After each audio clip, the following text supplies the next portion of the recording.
So how do you incorporate the amygdala and cortex in treatment? Well, I am going to focus on the ways that you can incorporate them in a way that promote engagement and that motivate the person.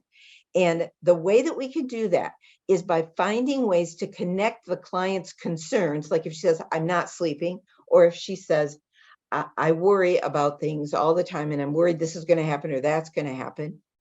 Whatever their concerns are, if they say my heart is pounding, I feel I might be having a heart attack, or they say I have panic attacks, whatever they are concerned about, if you can connect their concerns and their questions, like why do I feel like I'm having a heart attack?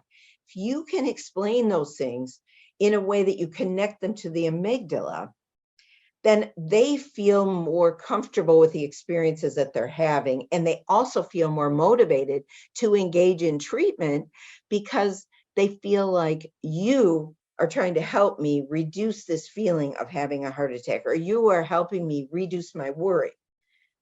And so if we can connect the amygdala to the reactions they're experiencing and show them that the amygdala is often what's blocking their goals, that's blocking them from being able to do the things they want to do. And it really helps in whatever therapy. If you're doing a cognitive intervention and you could show how that relates to the amygdala, or if you're trying to get a person to do exposure or do relaxation breathing, and you can say how that relates to the amygdala, it really helps.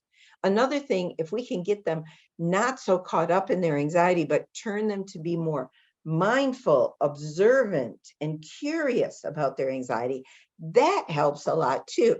And so when we're talking about the amygdala and the cortex and we're giving them, this is a part of your brain. You are not these reactions. We can talk about them and they can kind of separate themselves. This person, Catherine, who's having a reaction and it's created by her amygdala, that's very different than saying, I am overwhelmed by anxiety.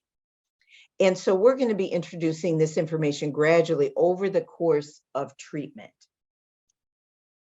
Now, one of the ways that we need to start to help us be more effective is to shift the client's goals. Because typically, a client comes in with a goal that they want to hand over to you and say, I want you to take away my anxiety. Or if you're lucky, they might say, I want you to reduce anxiety and not just say, take it away. I want you to stop my anxiety is more of what they would like. And we have to say, wait, let's just realize, first of all, me personally, I have anxiety and I'm an expert on anxiety. So if I could get rid of my anxiety, I guess I would have done that. But we all have anxiety. The human animal is an anxious animal. We are scared of things that are a threat to us. And that's good, because if we don't have fear, then we put ourselves in dangerous situations. So our goal here that you and I are going to work on, you would say to a client, is not going to be on getting rid of your anxiety, because that's impossible. It'd be like if I was working with someone and they say, you know, I have a problem, I have an eating disorder, and I want to get rid of hunger, and I want to get rid of the need to eat. We would say, well, that's not going to be humanly possible, because it's part of our needs to eat. It's part of our needs to feel hunger, and hunger is a good thing, or we wouldn't feed ourselves. Same thing with anxiety. It helps keeps us safe. But we don't want your anxiety to shut down your life. And that's what I want to help you with. I really want to help you with the process of putting you in the driver's seat and not your anxiety. And how are we going to do that? We tell our clients, we are going to do that by focusing you on knowing how to change your brain so that you have more control over your anxiety. But we're going to have to live with some anxiety in our lives. And frankly, I'll just tell you this. I don't want to get on the highway with other human drivers if they don't have any fear or anxiety, because that would just be terrible. If people drove and had no worries or anxiousness or whatever about safety on the road, then it would be a very dangerous place. We need to keep that. Okay, so you see this shift in client goals, shifting them away from the hope of getting rid of anxiety completely, because we can't.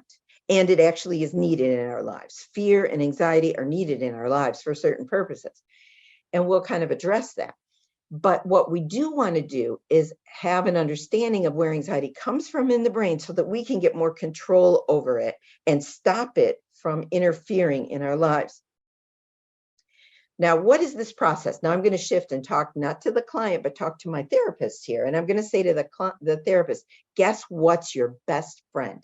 Your best friend is something called neuroplasticity. Now, I want to tell you, most of my clients have never heard the word neuroplasticity, and I don't intend to give it to them. It sounds like we have plastic brains or something. It's not what it means.